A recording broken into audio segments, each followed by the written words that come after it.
Okay, guys. You ever bought a project car and the honeymoon phase was over as soon as you got it home? I think that's what I've got right now.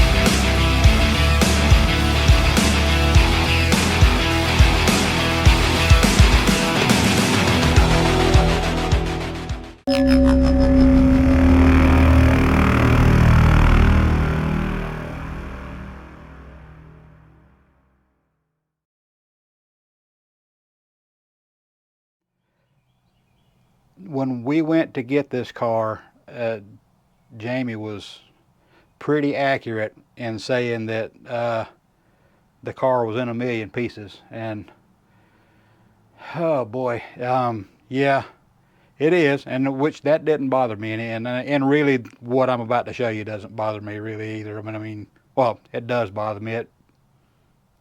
I'm kind of bummed for real, because well, let's just show you. Come here, look at this.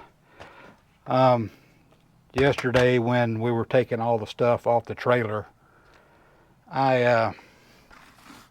we grabbed the transmission, and I just, out of habit, I just grabbed the shifter.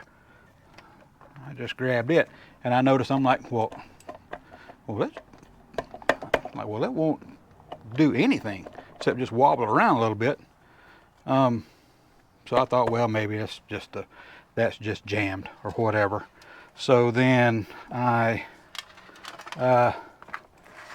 just looked down in here, and I was like, well, I mean, nothing really looks terrible. Let me see if I can get the flashlight so you can see. I mean, I didn't really see nothing frightening in there. So I tried to turn the output shaft, and I couldn't get it to budge. I'm like, okay, and thinking, okay, it's in gear. Trying to stay positive. So then, oh no. So then,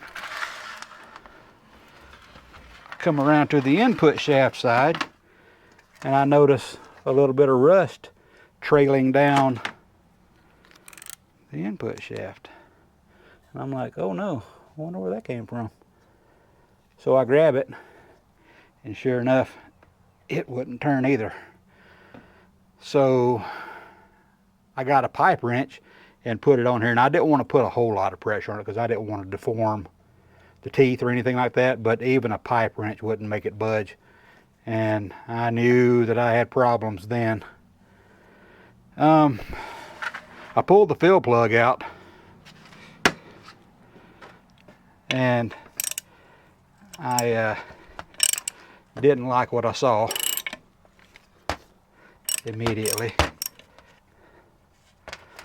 When I pulled the fill plug out, I looked at the back side of it, and that is rust.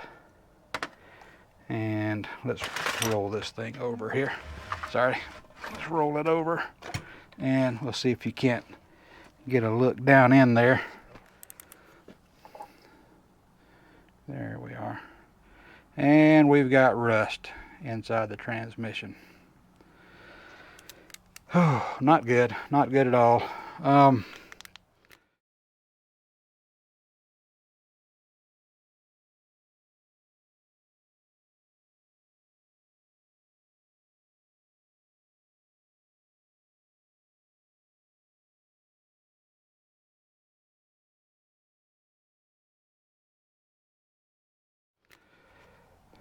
So let's pull this drain plug out.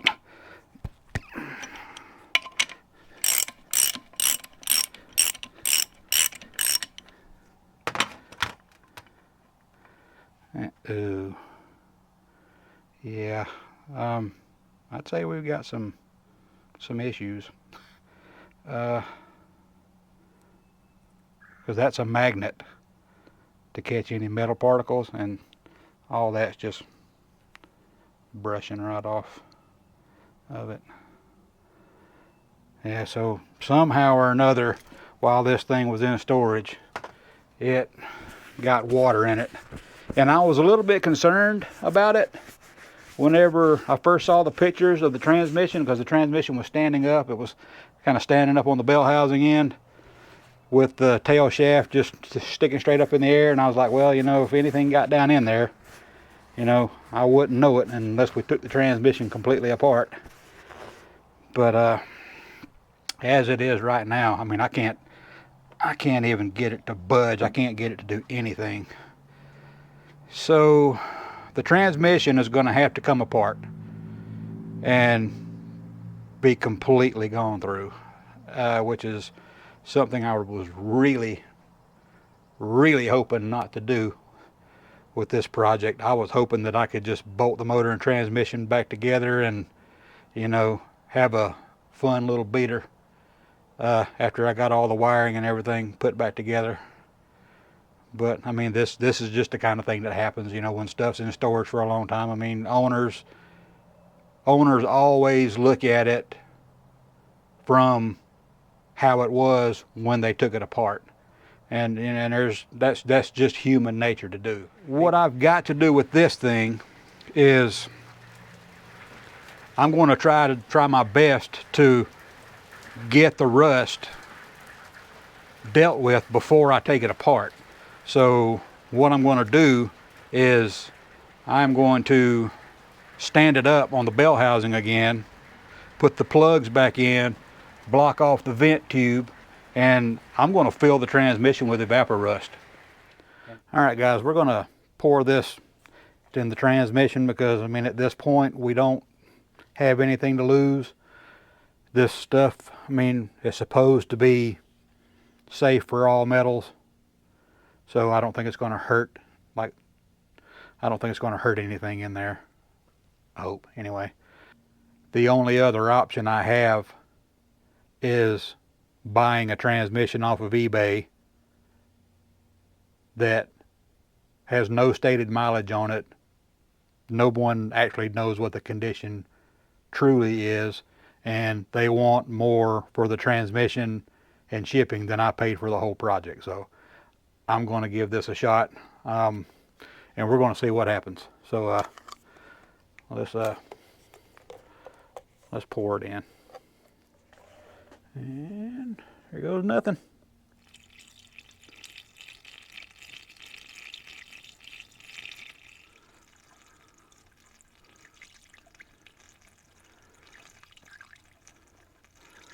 I don't know how much fluid this transmission holds. I think I saw it say 4 pints, which would be half a gallon. 4 pints is 2 quarts, right? 2 quarts to 2 pints to a quart, 4 quarts to a gallon. Or I'm a machinist and I can't even get this stuff right. I'll have to look it up, so don't quote me on this. But anyway, I'm putting a whole gallon in here. So the good part about this stuff is it's reusable. And before anybody asks, no, I don't get any sponsorship. I paid for this stuff out of my own pocket. Everything you see that happens on this channel is paid for out of our own pockets. We don't have any kind of sponsors, any kind of freebies, no nothing. So when I tell you what I think about a product, that's what I actually think about it, because there's no outside influences. So, I mean, just got a little bit more to go.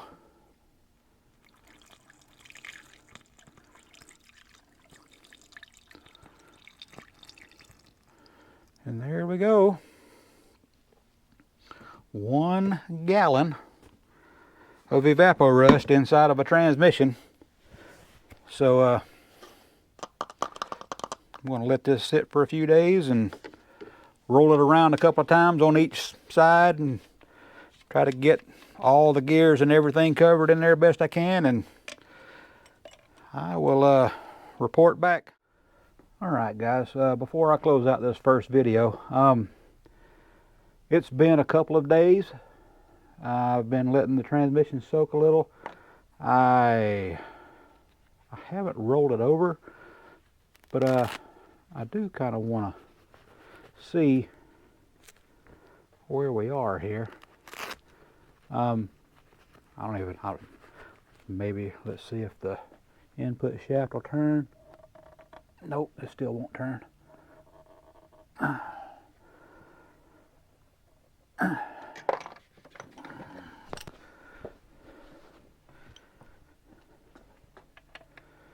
Let's see here. Uh-oh. There we go.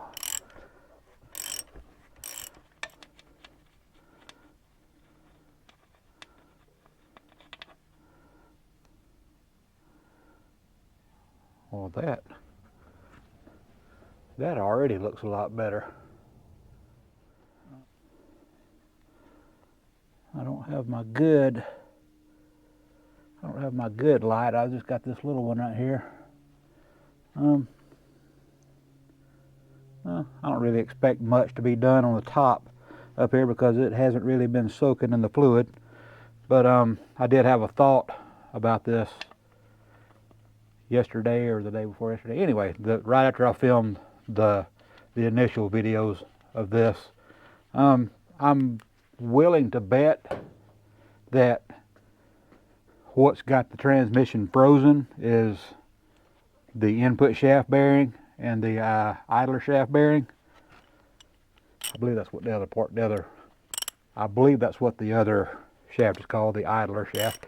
I'm not a transmission expert by any means, but anyway, I thought that, okay, well, since the transmission was sitting on the bell housing, any moisture that was in the transmission would have gone straight down through here. So I am willing to bet money that those two bearings are what has got the transmission locked up solid.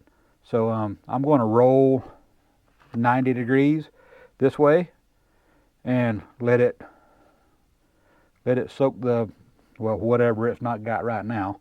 I couldn't fill it all the way up because this front seal was leaking. I figured, sure enough, as soon as I poured the transmission slap full of it, that it would start leaking out of there, and I'd be wasting, you know, the Evaporust stuff. And it's not very cheap. It's like 30 bucks a gallon. But anyway, if it saves a transmission, then I'm going to spend that 30 bucks.